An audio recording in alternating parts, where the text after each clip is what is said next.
Hi, everyone. Judge Andrew Napolitano here for Judging Freedom.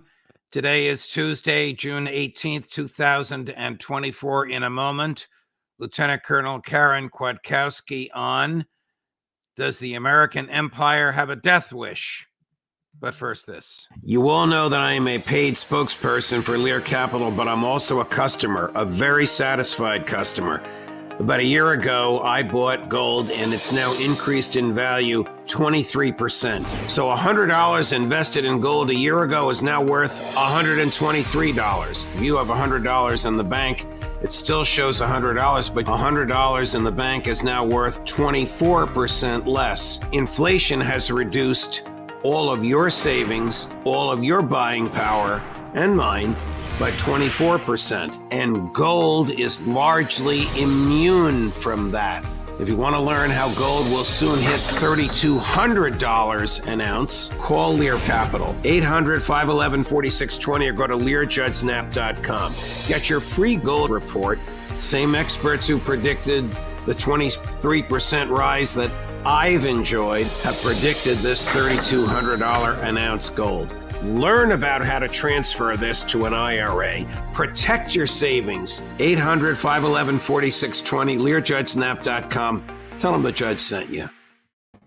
Karen, my dear friend, welcome back to the show. I do want to talk to you about this fascinating piece that you have at LouRockwell.com and elsewhere, JudgeSnap.com, on the impending suicide of the American empire. But before we do, to some relatively breaking news. About 3 days ago, President Putin made what to me was a very rational peace offer. It's not the offer that Ukraine could have had or did have in the Istanbul negotiation, which were sabotaged by the Americans and the Brits, but it's a peace offer for an immediate ceasefire as soon as they agree to jurisdictional issues and dropping the demand for NATO. Were you surprised when the West immediately denounced it? No, not surprised. The West is invested in destroying Ukraine and putting up some sort of show of anti-Russian value system, whatever that is. And the media is invested, and the current set of leaders that the West has, including, of course, Biden, but many of the European leaders, not all, but many of them, they're wholly invested in this storyline, and they're afraid to walk it back because they're not, they're not mature adults. They can't admit that they made a mistake and that they have wasted the wealth of their people in this mistake. And until they are either replaced by those people, by those taxpayers, or, turn into adults and decide, hey, to admit the mistake that they've made and actually look to a way to correct it. Until they're ready to do that, or they are replaced, we're not going to see anything different out of the Western leaders. Some of them are close to being replaced by the voters. You saw, I am sure, the European Parliament elections, which rattled Great Britain, France, and Germany.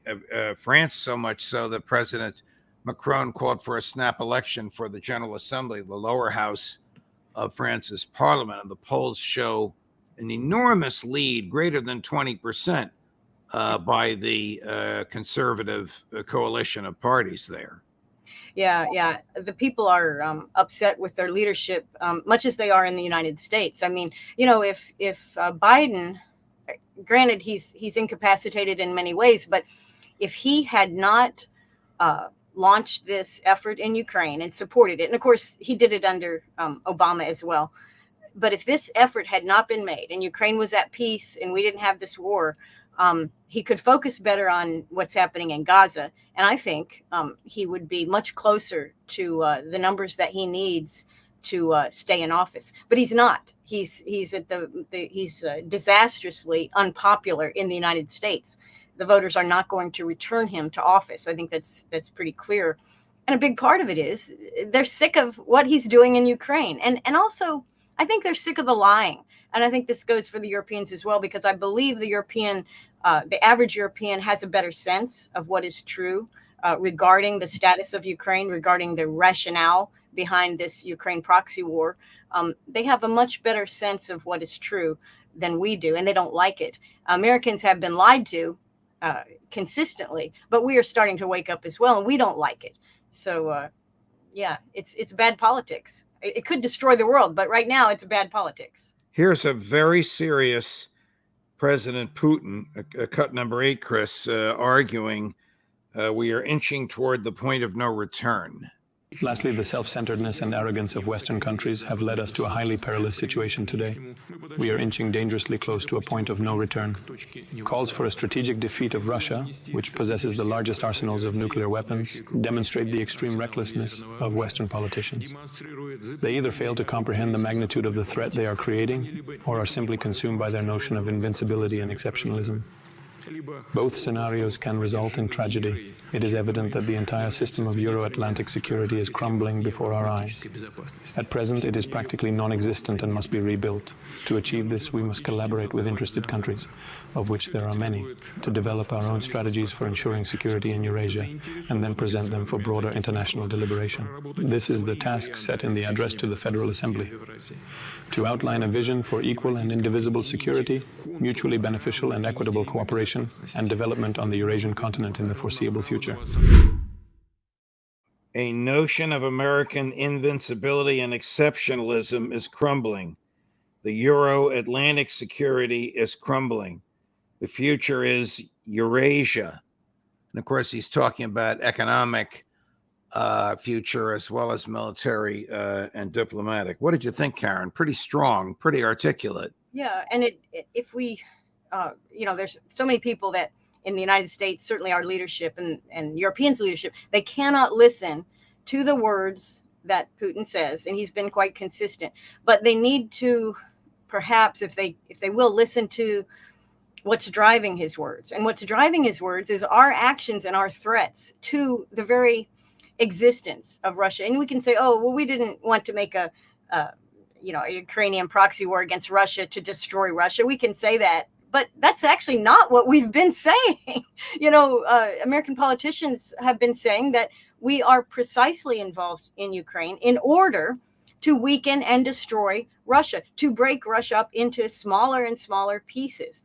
That's what we're saying with our words. So our words have, and our actions have an impact. And if nothing else, we should emotionally react to what Putin is saying to try to understand where he's coming from. And he actually sees it quite clearly, and he understands what our actions have been, and he listens to what we say. We should start listening in turn to what he is saying.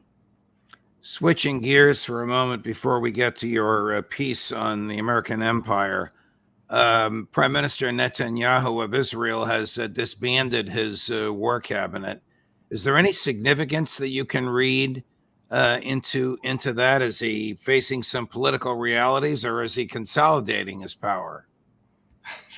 I'm not sure what he's effectively doing, but I think he's attempting to consolidate his power. I mean, the whole strategy, if you want to call it a strategy, that Tel Aviv or Jerusalem has had in this Gaza attack, and also what they're doing in Lebanon, this strategy has been a political strategy to keep Netanyahu in power and to keep Netanyahu out of jail. I mean, this is where he was going, to lose power and to very possibly be put in jail and very possibly be fined and impoverished because of the crimes that he has committed, as a politician, as a leader. So every decision that he makes, including this one, relate to that. They don't relate to the security of Israel. If you wanted to make Israel secure, there are many different things that one might do. It's all about Netanyahu. And I think increasingly, he is isolating himself. This is something we've seen with a number of political leaders in times of political duress. Wow. Switching to your article, does the American empire have a death wish? It's what made me write that article, and I do think that it does. I don't know if it is self-aware enough to admit that it does, but I saw an article just the day that I wrote this article about how we are going to feed our soldiers artificial lab-grown meat so that they will then use less carbon in the conduct of their activities, which is to burn, destroy, eliminate life. Wait a minute. Doesn't the Pentagon cause more pollution and use more energy than any entity on the planet?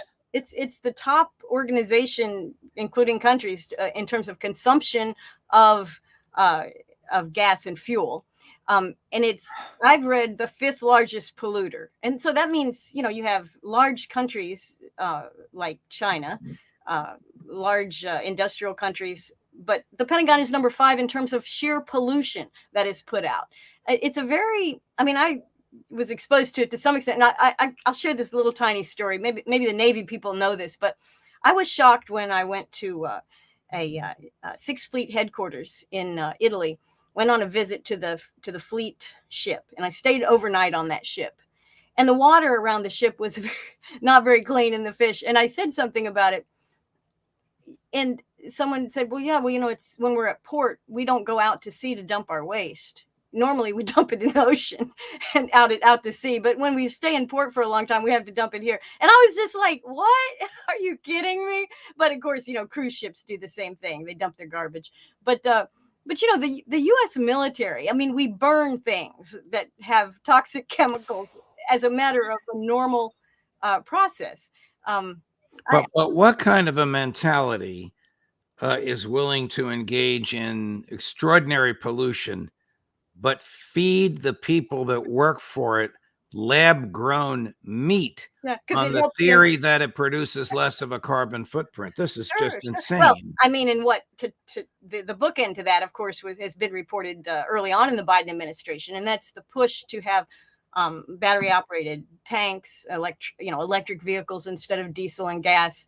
And this kind of thing is, again, a nod to a political fantasy, I guess, really, which is what most of this environmental, global warming or climate change, human-caused climate change, it's just lip service to it. And obviously, many people connected with government will make a ton of money, a ton of profit in pursuing government-subsidized energy systems that really don't reduce pollution, but we're told that they do. So here, we'll subsidize this.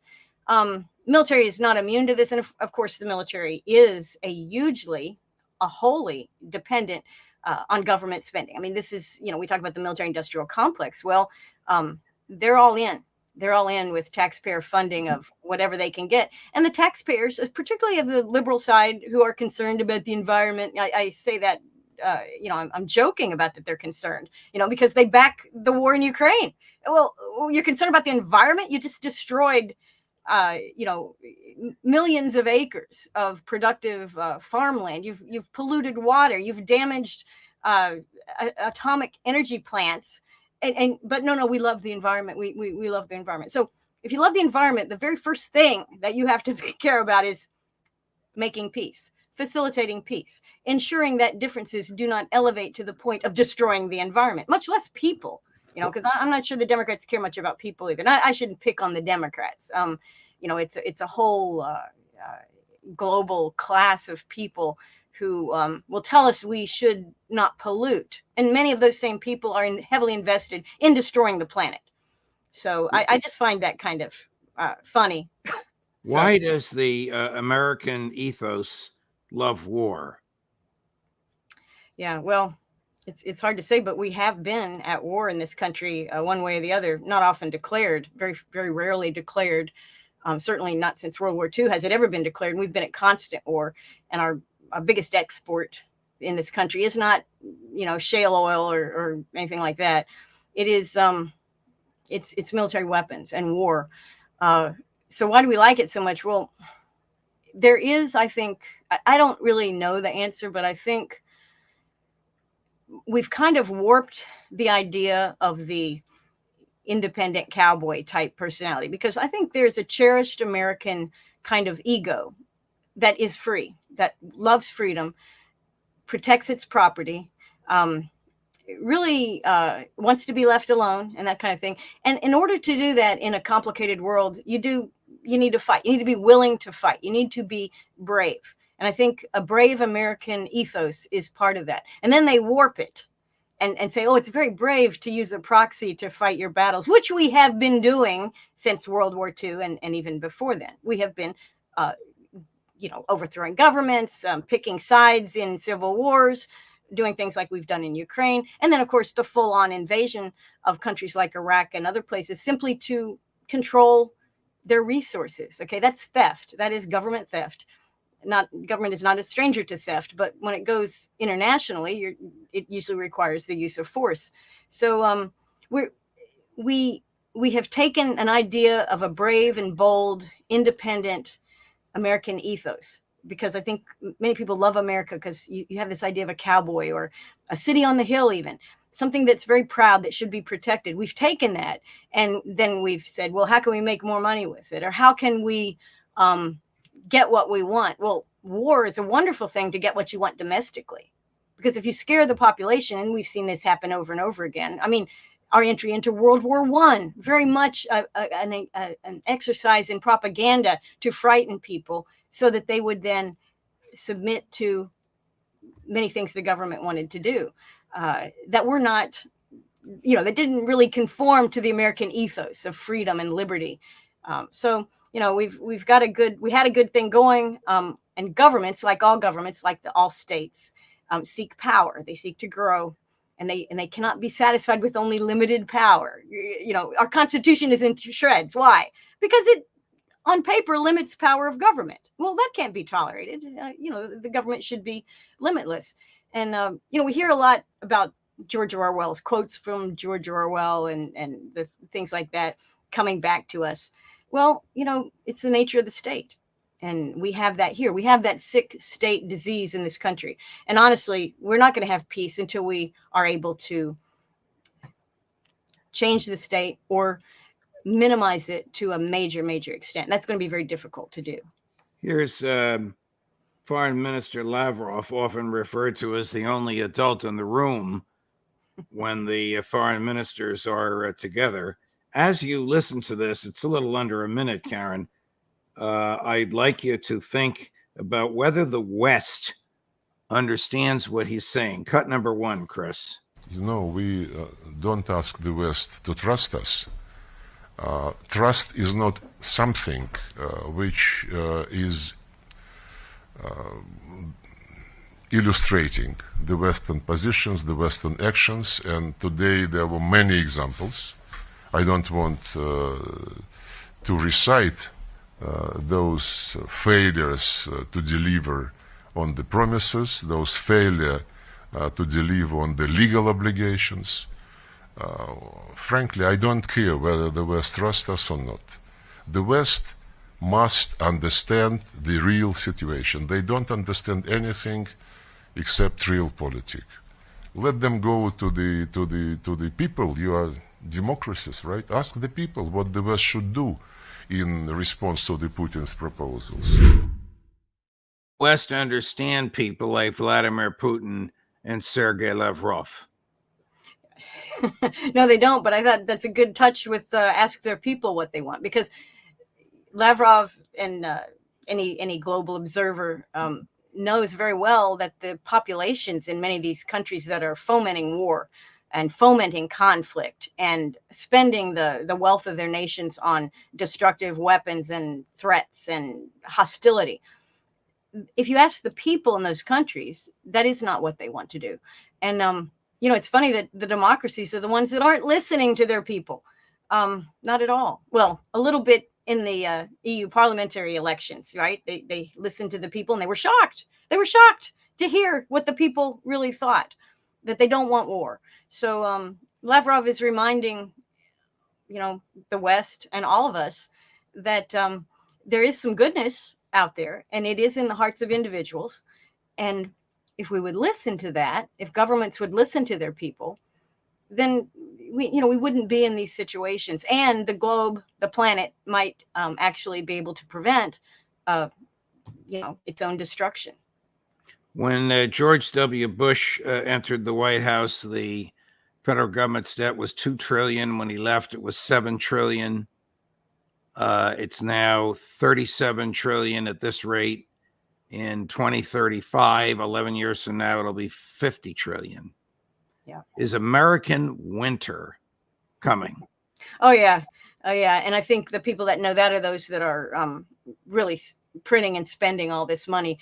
There is absolutely no intention in our government, amongst politicians, none at all, to ever pay back any of this spending that's borrowing. This debt is not going to be paid back.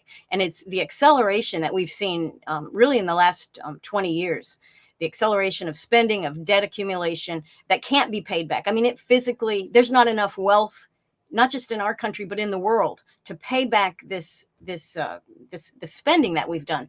So all of the people doing that spending are basically racing each other to the cliff.